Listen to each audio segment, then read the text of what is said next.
بسم اللہ الرحمن الرحیم۔ مگر افسوس تو اس بات کا ہے جب ان احباب کو یہ کہا جائے کہ جن صفات سے، جن اوصاف سے تم اللہ کی خلق کو متصف کرنے کی کوشش کرتے ہو، یہ اوصاف، یہ مقام، یہ صفات، یہ شان رب ذوالجلال کے لیے، تقدس و تعالی کے لیے خاص ہیں، تو آگے سے جواب کیا دیتے ہیں؟ کہتے ہیں کہ اگر ہم جناب علی ابن ابی طالب رضی اللہ تعالی عنہ کو مشکل کشا، حاجت روا مانتے ہیں، جناب شیخ عبدالقادر جیلانی کو اگر ہم غوث اعظم یعنی سب سے بڑا فریاد رس مانتے ہیں، اگر ہم جناب حجویری کو داتا مانتے ہیں، یا معین الدین چشتی کو غریب نواز مانتے ہیں، تو ہم ان کے ذاتی اختیارات نہیں مانتے۔ ہم یہ نہیں کہتے کہ ان کے پاس اگر کوئی اختیار ہے وہ ذاتی ہے۔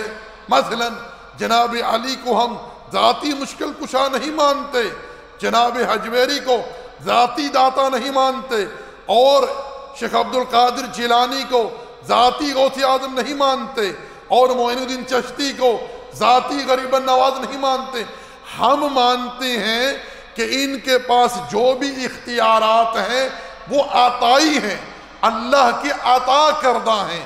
تو میں ایسے لوگوں سے کہنا چاہوں گا کہ جو سوچ، جو عقیدہ، جو فکر، جو نظریہ تمہارا ان بزرگوں کے بارے میں ہے، ان ہستیوں کے بارے میں ہے، یہی نظریہ، یہی عقیدہ، یہی سوچ، یہی فکر مشرکین مکہ کی اپنے بزرگوں کے بارے میں تھی۔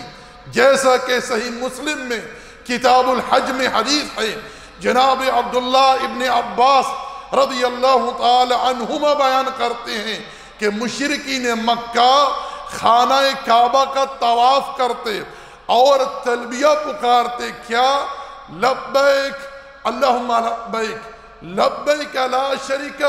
جب یہاں تک پہنچتے تو اللہ کے رسول صلی اللہ علیہ وسلم ارشاد فرماتے، ان کے لیے ہلاکت ہو، یہیں رک جائیں، آگے نہ جائیں، یہیں بس کریں۔ مگر وہ آگے کیا کہتے؟ اِلَّا شَرِيكٍ هُوَ لَكَ تَمْلِكُهُ وَمَا مَلَكَ۔ وہ کہتے کہ اللہ ہم حاضر ہیں، تیرا کوئی شریک نہیں ہے، مگر وہ شریک ہیں جن کو تو نے خود اپنا شریک ٹھہرایا ہے، اور ان کے پاس جو بھی اختیارات ہیں وہ تیرے دیے ہوئے ہیں، یعنی عطائی ہیں، ان کا کوئی اپنا ذاتی اختیار نہیں ہے۔ اس زمانے کے مشرک جو اپنے بزرگوں کے بارے میں اختیارات سمجھتے تھے، سوچتے تھے، وہ بھی ذاتی نہیں بلکہ عطائی ہی سمجھتے تھے۔ تو اس بات کو سمجھ لیجئے کہ یہی سوچ جو آج کل کثیر تعداد لوگوں کی ہے ان بزرگوں کے بارے میں، کہ ان کے پاس جو اختیارات ہیں وہ ذاتی نہیں بلکہ عطائی ہے، یہی سوچ، یہی عقیدہ، یہی فکر مشرکین مکہ کی بھی تھی اپنے بزرگوں کے بارے میں، کہ ان کے پاس کوئی ذاتی نہیں بلکہ جو بھی اختیارات ہیں وہ عطائی ہیں۔